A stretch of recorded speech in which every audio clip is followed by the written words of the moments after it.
السلام عليكم ورحمة الله وبركاته. إن الحمد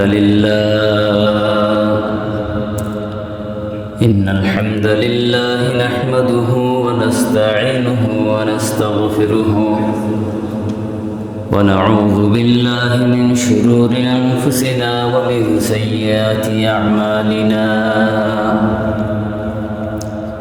من يهدي الله فلا مضل له ومن يضلل فلا هادي له. وأشهد أن لا إله إلا الله وحده لا شريك له. ونشهد أن سيدنا وحبيبنا ومولانا محمدا عبده ورسوله الذي أرسله بالحق بشيرا ونذيرا وداعيا إلى الله بإذنه وسراجا منيرا. فقد قال الله تعالى في كلامه المجيد وفرقانه الحميد: أعوذ بالله من الشيطان الرجيم. بسم الله الرحمن الرحيم. وقال ربك ألا تعبدوا إلا إياه وبالوالدين إحسانا.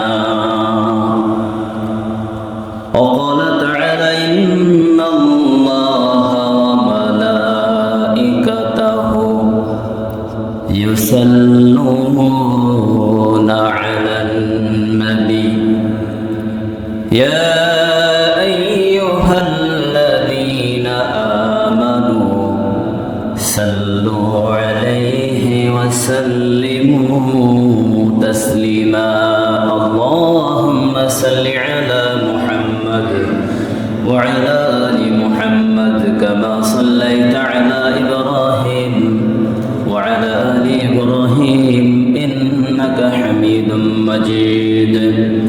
اللهم بارك على محمد وعلى آل محمد كما باركت على إبراهيم وعلى آل إبراهيم إنك حميد مجيد. بلغ العلا بكماله كشف الدجى بجماله حسنت جميع خصاله صلوا عليه وعاله. আলহামদুলিল্লাহ। আমাদের আজকের আলোচনার বিষয়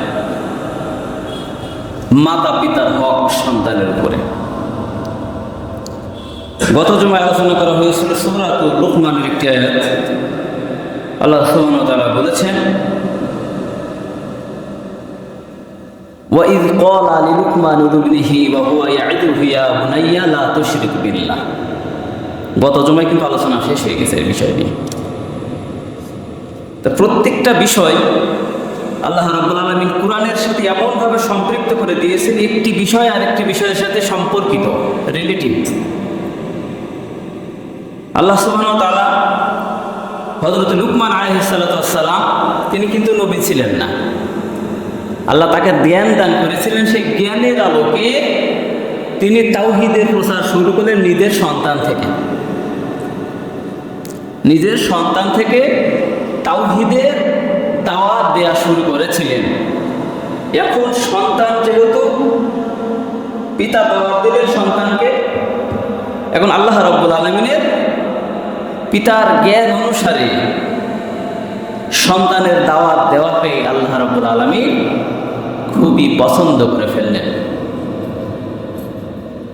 শুধু পছন্দই করেননি, আল্লাহ সুবহানাহু ওয়া তাআলা বললেন সূরা বনী ইসরাঈলের 23 নম্বর আয়াত। কত নম্বর আয়াত বললাম? আল্লাহ রাব্বুল আলামিন সূরা বনী ইসরাঈলের ভিতরে ঘোষণা করে দিলেন, ওয়াকাদা রাব্বুকা আল্লা তা'বুদু ইল্লা ইয়্যাহু ওয়া বিল ওয়ালিদাইনি ইহসানা। হযরত লুকমান আলাইহিস সালাতু ওয়াস সালাম যখন দাওয়াত দিলেন, রবের একত্ব প্রকাশ করলেন, আল্লাহ রাব্বুল আলামিন এমন ভাবে পছন্দ করলেন, সূরা বনী ইসরাঈলের 23 নম্বর আয়াতের ভিতরে রব্বুল আলামিন নোটিশ জারি করে দিলেন সন্তানের উপরে। কাদের উপরে? সন্তানের উপরে নোটিশ জারি করে দিলেন। আল্লাহ রাব্বুল আলামিন ঘোষণা করে দিলেন, ওয়াকাদা রাব্বুকা আল্লা তা'বুদু ইল্লা ইয়্যাহু ওয়া বিল ওয়ালিদাইনি ইহসানা ইম্মা ইয়াবলুগান্না ইনদাকাল কিবারা আহাদুহুমা আও কিলাহুমা ফালা তাকুল লাহুমা উফফিন ওয়া লা তানহারহুমা ওয়া কুল লাহুমা কওলান কারীমা। রব্বুল আলামিন পৃথিবীবাসীর জন্য নোটিশ জারি করে দিলেন যে আমি আল্লাহ রব্বুল আলামিনের ইবাদত বন্দেগী করার পরে তোমরা মা বাপের ইহসান করবে, মা বাপের খেদমত করবে। এখানে একটি পয়েন্ট আছে, রব্বুল আলামিনের ইবাদত করা কি ফরজ, ফরজে আইন। সেই একই রব্বুল আলামিন নোটিশ জারি করে দিলেন আমার ইবাদতের পরে মা বাপের খেদমত করতে হবে, ওটাও ফরজ। কি? ওইটাও ফরজ। তাহলে যে রব্বুল আলামিন নিজের ইবাদতের কথা ঘোষণা করলেন, সেই মালিকই আমাদের উপরে নোটিশ জারি করে দিলেন যে আমার ইবাদতের পরে মা বাপের খেদমত করবা, মা বাপের ইহসান করবা, তাদের জন্য দয়া করবা, তাদেরকে খাওয়া পরা দিতে হবে, সব কিছু দেখতে হবে। হুজুর সাল্লাল্লাহু আলাইহি ওয়াসাল্লাম বলেছেন যে সন্তানের ইনকামের উপরে, সম্পত্তির উপরে মা বাপের হক যদি না দেয়, হুজুর সাল্লাল্লাহু আলাইহি ওয়াসাল্লাম বলেছেন ছিনিয়ে নেওয়ার কথা বলেছেন। কত গুরুত্বপূর্ণ কথা ভেবে দেখেছেন? হুজুর বলেছেন ছিনিয়ে নেওয়া, যদি না দেয় তাহলে ছিনিয়ে নেওয়ার কথা বলা হয়েছে। কত গুরুত্বপূর্ণ কথা। আল্লাহ রাব্বুল আলামিন বলেছেন তোমরা তাকে ছাড়া আর কোনো ইবাদত বন্দেগী করার জন্য ইলাহ খুঁজবে না, আর তারপরে মা বাপের খেদমত করবা। পিতা মাতা উভয়ে, তাদের একজন যদি জীবদ্দশায় আপনি পেয়ে যান, উভয়ে মানে পিতা মাতা উভয়ের মধ্যে যদি আপনি একজনকে পেয়ে যান, তাহলে তার খিদমত করে জান্নাত হাসিল করার কথা বলেছেন হুজুর সাল্লাল্লাহু আলাইহি ওয়াসাল্লাম। বলছেন, পরবর্তী হাদিসে আসছে হুজুর সাল্লাল্লাহু আলাইহি ওয়াসাল্লাম বলেছেন হুমা জান্নাতুকা ওয়া নারুকা, আপনার পিতা আপনার মাতা আপনার জন্য জান্নাত।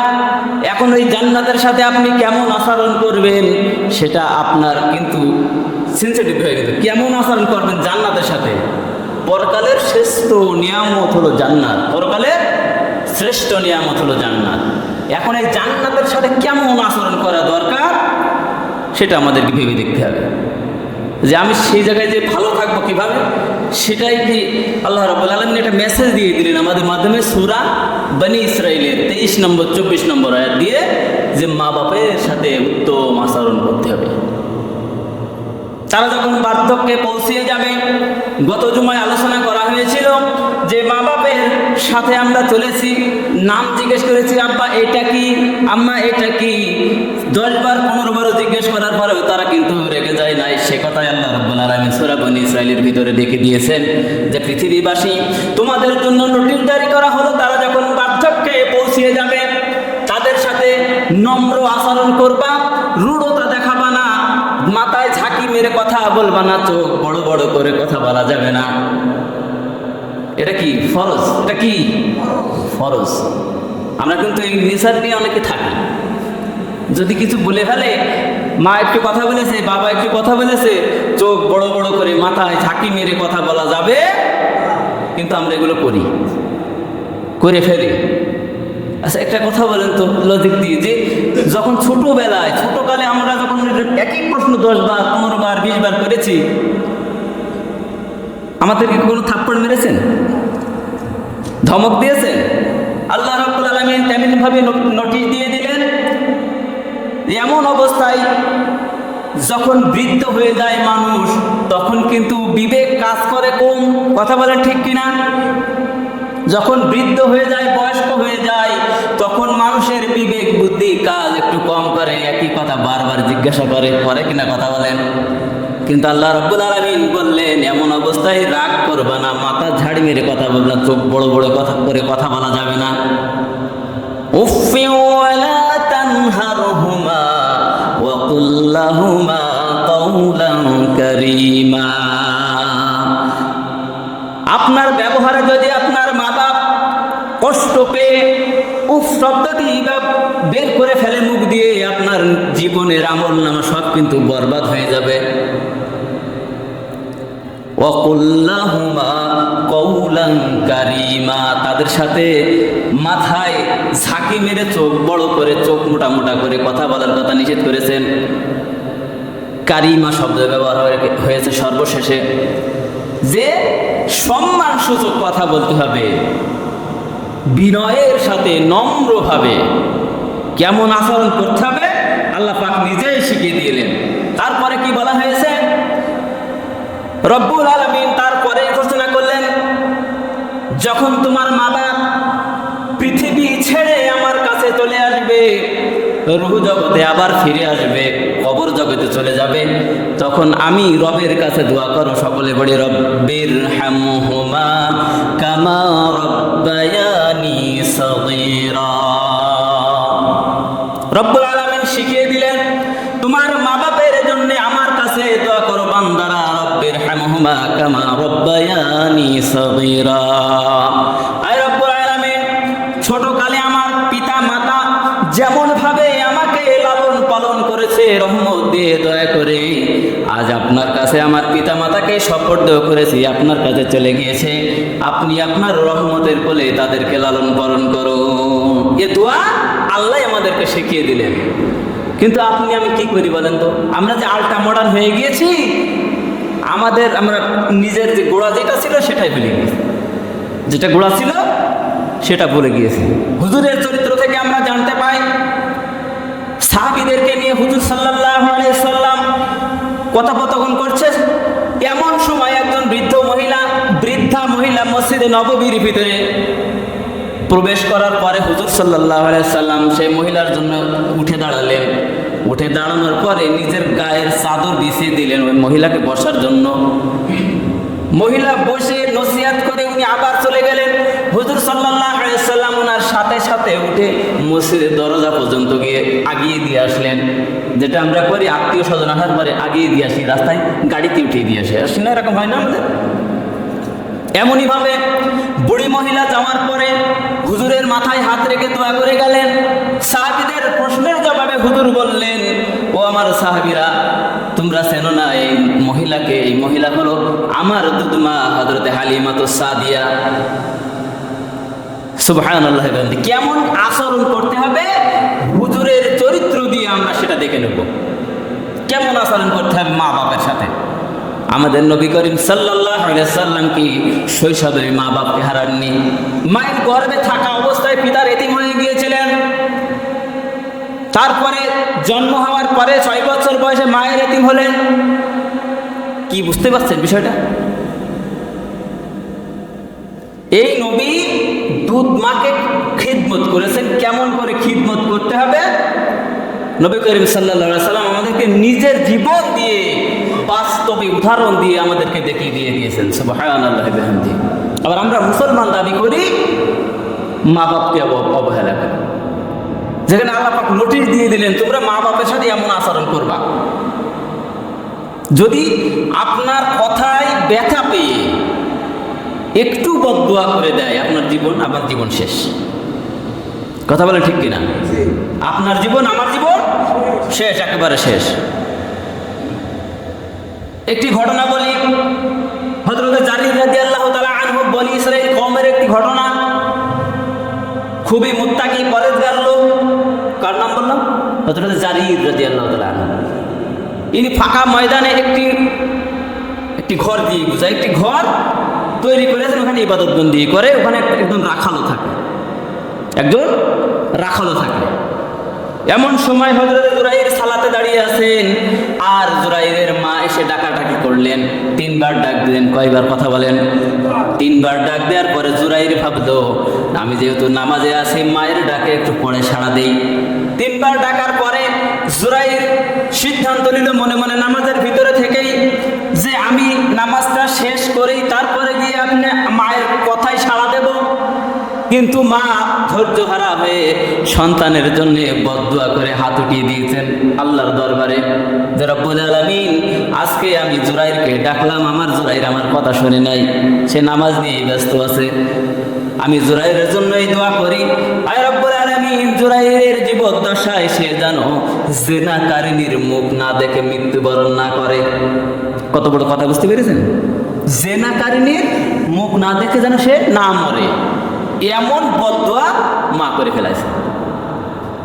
নবী করিম সাল্লাল্লাহু আলাইহি সাল্লাম ঘোষণা করলেন, সাহাবীদেরকে ডেকে বললেন, ও আমার সাহাবীরা, জুরাইরের মা যদি এর থেকে বড় বদদুয়া করতো, আল্লাহ রাব্বুল আলামিন কবুল করে নিতেন। আল্লাহ রাব্বুল আলামিন কবুল করে নিতেন যদি এর থেকেও বড় বদদুয়া মা করতেন। কত গুরুত্বপূর্ণ! কেন গুরুত্বপূর্ণ একটু ভেবে দেখেছেন? যেখানে আল্লাহ সুবহানাহু ওয়া তাআলা সূরা বনী ইসরাঈলের 23 নম্বর আয়াতে ঘোষণা করলেন যে আমার ইবাদতের পরেই মা বাপের বন্দেগী মানে খিদমত করতে হবে। কথা তাহলে গুরুত্বপূর্ণ আছে কিনা? তা হযরত জুরাইর রাদিয়াল্লাহু আনহু উনি নফল নামাজ আদায় করছিলেন। ফরজ হুকুম এসেছে এমন, হুজুর সাল্লাল্লাহু আলাইহি ওয়াসাল্লাম বলেছেন যে ফরজ এবং ওয়াজিব বাদে অন্য সমস্ত ইবাদত ছেড়ে দিতে বলা হয়েছে, মা অথবা বাপ যদি ডাক দেয়। কথা বুঝতে পেরেছেন সবাই? মা বাপ যদি আপনাকে আমাকে ডাকে, ফরজ আর ওয়াজিব ইবাদত বাদ দিয়ে মা বাপের ডাকে সাড়া দেওয়ার কথা বলা হয়েছে। তাহলে কত গুরুত্বপূর্ণ বিষয়। এখন মূল ঘটনায় আসি। হযরত জুরাইর রাদিয়াল্লাহু তাআলা আনহু নামাজ ভঙ্গ করার পরে তারপরে তাকে মা চলে গিয়েছে। কিছুদিন পরে ওই রাখালের সাথে একজন নারীর অবৈধ সম্পর্ক, অবৈধ মেলামেশার কারণে একটা বাচ্চা হয়েছে। ওই বাচ্চা ভূমিষ্ঠ করার পরে তখন ওই এলাকার লোকজন প্রশ্ন করছে, বাচ্চা কার? তো বাচ্চা ওই হাবেলের মালিক। হাবেলের মালিক কে? ওই সাহাবী জুরাইর। কে? সাহাবী জুরাইর, হাবিলের মালিক। এখন মহিলা প্রশ্নের জবাব বলছে যে ওই হাবিলের মালিক, ওই হাবিলিতে যে থাকে ওরা উনি এর জন্য দায়ী। এখন হাবিলের মালিক হলো জুরাইর, দয়া করে রাখালকে থাকার জন্য জায়গা দিয়েছে। রাখাল তো ওই কাজ ঘটিয়েছে। হযরত জুরাইর 2 রাকাত নফল নামাজ আদায় করে শিশু বাচ্চার মাথায় হাত দিয়ে বললেন, তোমার বাবার নাম বলো। তখন জুরাইর ওই শিশুর মাথায় হাত দিয়ে যখন বললেন বাবার নাম বলো, তখন বাবার নাম বলতে যে বললেন যে এই রাখাল হলো আমার বাবা। তখন উপস্থিত লোকজন বুঝতে পারলো যে এই লোকটার আসলে বুজুর্গি বেশি। সকলে ক্ষমা চেয়ে ফিরে গেল। এখানে কথা একটা কারণে আমি উঠাইছি। কি কারণ জানেন? গুরুত্ব বোঝানোর জন্য। কি বোঝানোর জন্য? গুরুত্ব বোঝানোর জন্য। তাহলে গুরুত্ব আল্লাহ সুবহানাহু ওয়া তাআলা যেখানে ফরজ করে দিয়েছেন, হযরত জুরাইর নফল নামাজ নিয়ে ব্যস্ত ছিল, সে কারণেই এই পরিণতি তার জীবনে হয়েছে। বুঝতে পেরেছেন? তাহলে মা বাপ কত সেনসিটিভ বিষয়। ফরজ মা বাপের, যেমন কোরআনের আইন মানা ফরজ, মা বাপের খেদমত করাও ফরজ। এমনকি হুজুর বললেন কি, প্রথমেই বলেছি যে ছিনিয়ে নেওয়ার কথা বলা হয়েছে, যে যদি খেতে না দেয়, পড়তে না দেয়, মা বাপ ছিনিয়ে নেবে, সে অধিকার হুজুর সাল্লাল্লাহু আলাইহি ওয়াসাল্লাম দিয়ে গিয়েছেন। হযরত ইসমাঈল আলাইহিস সালাম, আমরা হযরত ইব্রাহিম এবং তার ছেলে হযরত ইসমাঈল আলাইহিস সালামের জীবন দিয়ে কি দেখতে পাই? হযরত ইব্রাহিম আলাইহিস সালামের বয়স যখন 80, কত বয়স যখন 80 হয়ে গিয়েছে, কোনো সন্তানাদি হয়নি। আল্লাহ রাব্বুল আলামিনের কাছে কেঁদে কেঁদে দোয়া করলেন, রব্বুল আলামিন মা হাজেরার গর্ভে হযরত ইসমাঈল আলাইহিস সালামকে দান করে দিলেন। কত বছর বয়সে? স্বামী যদি 80 বছরের হয়, স্ত্রী কত বছরের হবে? সমপরিমাণ, পাশাপাশি, স্বাভাবিক। কিন্তু এখন দেখেন পরীক্ষা কাকে বলে, এই পরীক্ষা দিয়ে আমাদের কিন্তু শিক্ষা আছে, আমাদের শিক্ষা আছে কেমন আচরণ করতে হবে মা বাবার সাথে, সেই শিক্ষা এর ভিতরে আছে বলেই আল্লাহ রাব্বুল আলামিন আমাদের ভিতরে এই সমস্ত কথা নোটিশ হিসেবে জারি করে দিয়েছে, নোটিশ হিসেবে জারি করে দিয়েছেন মাতা পিতার হক কিভাবে আদায় করতে হবে। হযরত ইসমাঈল আলাইহিস সালাম ভূমিষ্ঠ হওয়ার পরে রব্বুল আলামিন হযরত ইব্রাহিম আলাইহিস সালামকে পরীক্ষামূলক একটি নোটিশ করে দিলেন যে তাদেরকে বনবাসে দিয়ে আসো। কোন জায়গায়? বনবাসে দিয়ে আসো। নবীর পরীক্ষা, আমি ওইদিকে যাব না, নবীর পরীক্ষা। হযরত ইসমাঈল আলাইহিস সালাম যখন প্রাপ্ত বয়স হয়ে গেলেন, বয়স্ক হয়ে গেলেন, তখন রব্বুল আলামিন নবী ইব্রাহিম আলাইহিস সালামকে স্বপ্ন দেখালেন, কোরবানির স্বপ্ন। সকালে জানি না, সকালে জানি না, তো কথাটা এই কারণে নিয়ে আসলাম, মাতা পিতার কথা অবাধ্য কতটুকু হওয়া যাবে কতটুকু হওয়া যাবে না সেই গুরুত্ব বোঝানোর জন্য এই কথাটা নিয়ে এসেছি। রব্বুল আলামিন হযরত ইব্রাহিম আলাইহিস সালামকে স্বপ্ন দেখালেন যে তোমার প্রিয় বস্তুটা আল্লাহর রাস্তায় কোরবানি করে দাও। ঘটনা অনেক লম্বা, ওইদিকে যাওয়া যাবে না, তাহলে মূল কথা শেষ হবে না। যাই হোক, হযরত ইসমাঈল আলাইহিস সালামকে হযরত ইব্রাহিম আলাইহিস সালাম বললেন, ও আমার সন্তান, ইবনুন মানে ছেলে, মানে সন্তান বড় হয়ে গেছে, ও আমার ছেলে, আমি এরকম স্বপ্ন দেখেছি, আমি তোমাকে জবাই করেছি, সুতরাং আল্লাহর অর্ডার হয়ে গিয়েছে, তোমাকে জবাই হয়ে যেতে হবে। হযরত ইব্রাহিম আলাইহিস সালামের কথার জবাবে হযরত ইসমাঈল আলাইহিস সালাম বললেন যে আপনি যা আদিষ্ট হয়েছেন আপনি সেটি পালন করেন, নিশ্চয় আপনি আমাকে ধৈর্যশীলদের অন্তর্ভুক্ত পাবেন। সুবহানাল্লাহ। এ কথা শুনে কি কিছু মনে হয়? আপনারা শুনছেন তো কথা? এ কথা শুনে কি কিছু মনে হয়? বাবা সন্তানকে জবাই করবে, বাবা সন্তানকে জবাই করবে। তা সন্তানের কাছে প্রস্তাব দেওয়ার পরে সন্তান কি বলল?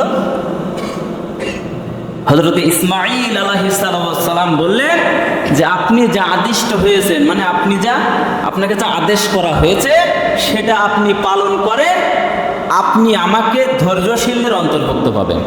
সুবহানাল্লাহ। মানে জবাই করা হবে, তারপরেও কিরকম বিনয়ের সাথে কথা বললেন হযরত ইসমাঈল আলাইহিস সালাম। আল্লাহু আকবার, আল্লাহু আকবার। এখান থেকে কি আমরা শিক্ষা নিতে পারি না? এই একই নবী ইসমাঈল আলাইহিস সালাম বিয়ে করে আলাদা জায়গায় আছেন। হযরত ইব্রাহিম আলাইহিস সালাম বেড়াতে গেলেন, বেড়াতে যে জিজ্ঞাসা করলেন, সালাম দেওয়ার পরে জিজ্ঞাসা করলেন যে আপনারা কেমন আছেন? তখন ইসমাঈল আলাইহিস সালামের স্ত্রী বললেন যে সুবিধার না। আমরা জানি সব ঘটনা, কিন্তু বোঝানোর জন্য নিয়ে আসলাম। সুবিধার না, ভালো নয়, কোনো রকম কেটে যাচ্ছে, কষ্ট দিন কাটছে, ইত্যাদি ইত্যাদি বলে শ্বশুরকে বিদায় করে দিলে না চেনার মাধ্যমে। শ্বশুর বলে যাওয়ার সময় বলে গেলেন যে আমার ইসমাঈল আসলে বলো যে ঘরের চৌকাঠটা যেন পাল্টায় ফেলে। আমরা জানি না সকলে ইতিহাস, ঘরের চৌকাঠটা যেন পাল্টায় ফেলে, তবে কি সুন্দর আচরণের মাধ্যমে। কথাটা আমি কেন নিয়ে আসলাম? আমাদের বিবি কিন্তু অনেক সময় নাসরবান্দা ইত্যাদি ইত্যাদি বিভিন্ন ধরনের হয়ে থাকে, বিভিন্ন আইকুলেস চিন্তাধারা ভিন্ন রকম এরকম হয়ে থাকে, কিন্তু নবীর চরিত্র মাধ্যমে আমরা জানতে পাই যে এই সমস্ত স্ত্রীদেরকে বাদ দেওয়া যায় আছে। কিরকম? যদি মা বাবা অসন্তুষ্ট হয়ে যায়, তবে কি বিষয় হলো শরিয়া সম্মত হতে হবে। ধুম মাসালে হলে হবে? আমি এই গত রাত্রে বাড়ি যাওয়ার সময় দেখলাম ভীষণ আকারের গান বাজনা আছে। আমি মনে করলাম পুরনো মসজিদের মধ্যে মানে গান বাজনা চালাচ্ছে। নাউজুবিল্লাহি মিন যালিক। কেমন অ্যাটিটিউড, কিরকম সেন্সলেস আমাদের যুব সমাজ। মসজিদের পাশেই গান বাজনা চলছে। কি আশ্চর্যজনক সত্য কথা, বাস্তব সত্য কথা, গত রাতের ঘটনা। এটা মুসলমানের সন্তান। মুসলমানের সন্তান। আল্লাহু আকবার। এই সমস্ত সন্তানদেরকে আল্লাহ পাক যেন হিদায়াত দেন। সকলে বলছে আমিন। আমরা গার্জিয়ান হিসেবে যেন আমাদের দায়িত্ব সঠিকভাবে পালন করতে পারি, সেই তৌফিক যেন আল্লাহ পাক দান করে। সকলে পড়ছে আমিন। তো যে কথা বলছিলাম, হযরত ইসমাঈল আলাইহিস সালাম বাড়ি আসার পরে স্ত্রী যখন বললেন, একজন বৃদ্ধ লোক এসেছিল, ইসমাঈল আলাইহিস সালাম ঝাঁপ মেরে উঠেছে, কি বলো, বৃদ্ধ লোক তো আসার কথা না, আইছে কে, কি কইছে? তখন ওই স্ত্রী বলেন, অনেক কথাবার্তা হয়েছিল, কিন্তু যাওয়ার সময় একটা কথা বলে গিয়েছে, আমি বুঝি নাই। কি কথা? স্ত্রী বলে যে যাওয়ার সময় বলে গেছেন যে ঘরের চৌকাঠটা যেন পাল্টিয়ে ফেলে। কত গুরুত্বপূর্ণ কথা। চৌকাঠ মানে বিবি পাল্টানোর কথা বলছে, বিবি পাল্টানোর কথা বলছে, মানে স্ত্রীকে বাদ দেওয়ার কথা বলেছে। তালাক বুঝেন, তালাক দেওয়ার কথা হয়েছে, যে স্ত্রীকে তালাক দিয়ে দিও, পাল্টিয়ে ফেলো মানে তালাক দিয়ে দিও। তখন হযরতে ইসমাঈল আলাইহিস সালাতু ওয়াস সালাম স্ত্রীকে বুঝিয়ে বললেন যে দেখো, তোমার বাবা আমার উপর অসন্তুষ্ট, তোমাকে আমি রাখতে পারবো না, তুমি তোমার পাওনা নিয়ে বিদায় হয়ে যাও, আর আমার উপরে দাবি দেওয়া ছেড়ে দাও। ভালো ব্যবহার করতে হবে। আমরা অনেক সময় অকৃত কার্য হয়ে যায়, কেন জানেন? সুষ্ঠু আচরণ আমরা করতে সক্ষম হই না। আমরা কাজকর্ম থেকে বাড়ি ফিরে যাই, যাওয়ার পরে কি করি? ধুম ধাড়াক্কা, পানি দে রে ফকির মা, পানি দে রে ফকির মা। ফকির মা দিকে কাজ আদায় করছে, সিরিয়াল দেখতেছে, ঠেলে খাও আছে কলসিতে। আমরা বুঝতে মানে অসক্ষম, কেন জানেন? আমাদের নেচারটা আমরা আগেই খারাপ, নষ্ট করে ফেলাইছি। এই জন্য কথাটাও বলার সুযোগ পেয়েছে, এই জন্যই কথাটা বলার সুযোগ পেয়েছে। তা না হলে যদি ইসলামী মাইন্ডে আমি চলতাম, আমার বেবিও চলতে বাধ্য। কিন্তু আপনার আমার চলাচল সম্পূর্ণ ভিন্ন স্টাইলে, মুশরিকদের স্টাইলে। আমার দাড়ি রাখা নবীর স্টাইলে নাই, আমার গোপ রাখা নবীর স্টাইলে নাই। স্টাইল মানে বলতো, নবীর স্টাইল মানে সুন্নাত, নবীর স্টাইল মানে সুন্নাত। তার নবী তো আর স্টাইল হলো না, নবী হলো আমাদের সুন্নতের আদর্শ, সুন্নতের আদর্শ। আপনি দাড়ি নিয়ে রঙ্গ করবেন, কোনো দিকে কোনো কিছু নাই, মাঝখানে এতটুকু রেখে লম্বা করে দিয়ে দিয়েছেন, আবার গাটারও বেঁধে দিয়েছেন। অ্যাকশন আসতেছে, চোখটা বন্ধ করে, অ্যাকশন আসতেছে। অত সহজ ব্যাপার না, এটা কুফুরির গুনাহ হবে। আপনি যদি দাড়ি নিয়ে মশকরা করেন, কুফুরির গুনাহ হবে, যা তওবা না করলে মাফ হয় না। কথা বুঝেছেন? সুতরাং আপনি দাড়ি রেখেন না, চেঁচে ফেলেন, কিন্তু এরকম ফাইজলামি করা যাবে না দাড়ি নিয়ে। আপনার গোপ রাখার কথা বলেছে, ছোট ছোট করে, ছোট করে রাখার কথা বলেছে, আপনি রেখে দিলেন একজন মালুনের মতো। নাম কি? আব্দুর রহমান। গোপ কার মতো? সে মানে জাহেক একজনের মতো হলো। গোপ কার মতো? জাহেক একজনের মতো হলো। নাম হলো আব্দুর রহমান। আব্দুর রহমান, আব্দুল্লাহ, আল্লাহর কাছে সবচেয়ে প্রিয় নাম। আর সেই নামের অধিকারী গোপ রাখলো মালাউনের মতো। আচ্ছা, এর চরিত্র কোনোদিন কি চেঞ্জ হবে? ওর অ্যাটিটিউড কিরকম হবে? মালাউনদের মতো। ও হবে পিড়িখোর, হুজুর দেখলি মানে এরকম একটা বিষয়, ঠিক আছে, সালাম কালাম ধারবে না, ইত্যাদি ইত্যাদি বিষয়। ওদিকে আর নাই ভাবে গেলাম। হযরত ইসমাঈল আলাইহিস সালাম বাড়ি ফিরে স্ত্রীকে বুঝালেন যে আমার বাবা পরীক্ষা করার জন্য এসেছিলেন, তুমি পরীক্ষায় ফেল ডিভিশনে পাশ করেছো, সুতরাং আমাকে ক্ষমা করে দাও, আর তুমি তোমার পাওনা নিয়ে বিদায় হয়ে যাও। পরবর্তী সময়ে আবারও তিনি বিবাহ করলেন। বিবাহ বন্ধনে আবদ্ধ হওয়ার পরে ওই বাবা মাঝখানে আরেকদিন এসে বেরিয়ে গিয়েছেন। আসলেন, সালাম দিলেন, ভিতর থেকে আওয়াজ এলো, কে? ওয়ালাইকুম আসসালাম, কে আপনি? আমি একজন পথচারী। এমন সুন্দর আচরণ করার পরে হযরত ইব্রাহিম আলাইহিস সালাম তখন বলতে বাধ্য হলেন, আমি তোমার শ্বশুর হযরত ইব্রাহিম আলাইহিস সালাম। সুবহানাল্লাহ।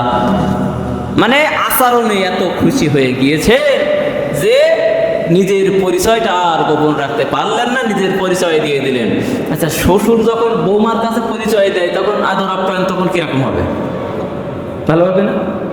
সাধ্য মতো সর্বোচ্চ চেষ্টা করার পরে যে যা দেওয়া যায়, শ্বশুরকে তেমন সেবা দিয়ে বিদায় করে দিলেন, যাওয়ার সময় হযরত ইব্রাহিম আলাইহিস সালাতু ওয়াস সালাম সার্টিফিকেট দিয়ে গেলেন যে আমার ছেলে আসলে বলো যে যেন চৌকাটটা জীবনে চেঞ্জ করে। সুবহানাল্লাহি ওয়া বিহামদিহি। আল্লাহর পয়গম্বর ইব্রাহিম আলাইহিস সালাম বিদায় নেওয়ার পরে সন্তান আসলো কিছু সময় পরে। বিবি বলছেন তোমার বাবা এসেছিল, ঝাঁপ মেরে উঠেছে, কি ব্যাপার, বাবা তো আসার কথা না, কি খবর, কি হয়েছে? যে উনি সমস্ত কিছু আমি আদর আপ্যায়ন করার পথে লাস্টে একটা কথা বলে দিয়েছেন যে জীবনে যেন ঘরের চৌকাটটা চেঞ্জ না করে, না পাল্টায়। ইব্রাহিম আলাইহিস সালাম তার সন্তানের জন্য দোয়া করে গেলেন, আর সন্তান স্ত্রীকে ডেকে বললেন, আমার স্ত্রী এখনই আল্লাহর কাছে তওবা করো আর দোয়া করো, যেহেতু আল্লাহ রাব্বুল আলামিন সার্টিফিকেট দিয়ে গেছেন তার নবীর মাধ্যমে যে এমন বিবি তুমি পেয়েছো যে জান্নাতের ভিতরে তোমার সহযোগী থাকবে, সঙ্গিনী থাকবে। সুবহানাল্লাহ। তাহলে কেমন আচরণ করেছিলে যে আচরণের কারণে নবী ইব্রাহিম আলাইহিস সালাতু ওয়াস সালাম দোয়া করতে বাধ্য হলেন, দোয়া করতে বাধ্য হলেন। তাহলে কেমন আচরণ আমাদেরকে করতে হবে? আমাদের নবীদের চরিত্র দিয়ে এগুলো কিন্তু অযথা আসে না, অযথা আসে, এগুলো কিন্তু আমাদের শেখানোর জন্যই এসেছে। ইতিহাস আল্লাহ রাব্বুল আলামিন দলিল দিয়ে গেলেন ইতিহাসের মাধ্যমে। রব্বুল আলামিন পিতামাতার সন্তুষ্টির মধ্যে আল্লাহর সন্তুষ্টি রেখেছেন। পিতামাতার অসন্তুষ্টি হলে জাহান্নামে যাবে একদম নোটিশ সহ। পিতামাতা অসন্তুষ্ট হলে জাহান্নামে যাবে নোটিশ সহ। যেহেতু নোটিশ আমরা আগেই পেয়েছি সূরা বনী ইসরাঈলের 23 নম্বর আয়াতে, সূরা বনী ইসরাঈলের 23 নম্বর আয়াতে। আজকের পয়েন্ট ছিল তিনটি। কয়টি বললাম? তিনটি পয়েন্ট ছিল। 1 নম্বর পয়েন্ট ছিল পিতামাতার হক, আজকে আলোচনার ভিতরে সন্নিবেশিত সব কিছু। দ্বিতীয় হলো পুরুষের পোশাক পরিহিত মহিলারা যারা উল্টো পাল্টা ঘুরে ঘুরে বেড়ায়, এর কথা আর কি। দ্বিতীয় ছিল পুরুষের পোশাক পরিহিত, মানে এক কথায় পোশাক পরিহিতা উলঙ্গিনী মহিলা। হুজুর সাল্লাল্লাহু আলাইহি ওয়াসাল্লাম বলেছে যারা শেষ জামানা তখন আসবে তখন দেখবা পোশাক পরে আছে মেয়েরা, কিন্তু মনে হবে যেন পোশাক গায়ে নাই, পোশাক গায়ে নাই। 3 নম্বরে পরিবারের অশ্লীলতা মেনে নেওয়া এমন দায়ুস পুরুষ, এমন দায়ুস পুরুষ, এই 3 ব্যক্তি কখনোই জান্নাতে যাবে না।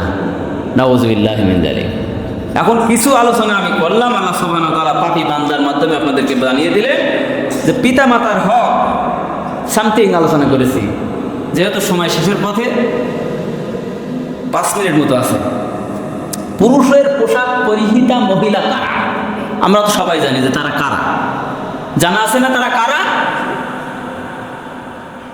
নজর ফেরানো মুশকিল, নজর ফেরানো যায় না, এমন ভাবে ঘুরে বেড়ায়, চোখের পর্দা নষ্ট হয়ে যায়। এ শুধু এই এক কথার ভিতরে কিন্তু দুটি কথা এসে যায় যে পরিবারের অশ্লীলতা মেনে নেয় ওই পুরুষ হলো দায়ুস, আর ওই পুরুষ জান্নাতে যাবে না। আমি প্রত্যেকটা অভিভাবককে পায়ে হাত দিয়ে অনুনয় করি, বিনয়ের সাথে বলি, আপনি আপনার সন্তানদের আদব শিষ্টাচার শেখান, তা না হলে কাল কিয়ামতের ময়দানে ওই সন্তান আপনাকে টানতে টানতে দোজখে নিয়ে যাবে। নাউযুবিল্লাহি মিন যালিক। প্রত্যেকে প্রত্যেকের জায়গা থেকে একটু ভেবে দেখেন যে আপনি ঠিক আছেন। মনে হয় ঠিক নয়, সামথিং ইজ রং, কোন জায়গায় সমস্যা আছে, কোনো জায়গায় যেন সমস্যা আছে। সুতরাং আমাদের সন্তানদেরকে কন্ট্রোল যদি না করতে পারি, কাল কিয়ামতের ময়দানে ফয়সালা বিপরীতমুখী হয়ে যেতে পারে। যেহেতু হাদিস অনুযায়ী আমরা বুঝতে পারছি দায়ুস কখনো জান্নাতে যাবে না, তার ভেতরে কিন্তু আমি পড়ে যাচ্ছি। সুতরাং এখন সময় আছে, সূর্য এখনো পূর্ব দিকে ওঠে, পশ্চিম দিকে ওঠে না, এখনো তওবার দরজা বন্ধ হয়ে যায় নাই। সুতরাং আপনাকে আমাকে যতক্ষণ নিঃশ্বাস চলে সূর্য পশ্চিমে ওঠার আগে তওবা করতে হবে, ফেরাতে হবে সন্তানদেরকে। যদি তা না হয় কাল কিয়ামতের ময়দানে জাহান্নামের ফয়সালাও হয়ে যেতে পারে। হয়তো বা জান্নাতে আমি যেতে পারতাম, কিন্তু এই একটি কারণে, এই দায়ুসতার কারণে আমাকে জাহান্নামে যাওয়া লাগতে পারে। সুতরাং সাবধান, এমন আমল বানানো যাবে না যে আমল কাল কিয়ামতের ময়দানে জাহান্নামে টেনে টেনে নিয়ে যাবে। আল্লাহ রাব্বুল আলামিন আমাদের মতো পাপী বান্দাদেরকে যেন সহি সমঝ দান করেন। সকলে পড়ছি আমিন। আখির দাওয়ানা আনিল হামদুলিল্লাহি রাব্বিল আলামিন। আল্লাহ রাব্বুল আলামিনের কাছে তৌফিক কামনা করছি আজকের আলোচনা থেকে যেন আমাদের জীবনে, বাস্তব জীবনে প্রতিফলন ঘটানোর তৌফিক দান করেন। আমিন।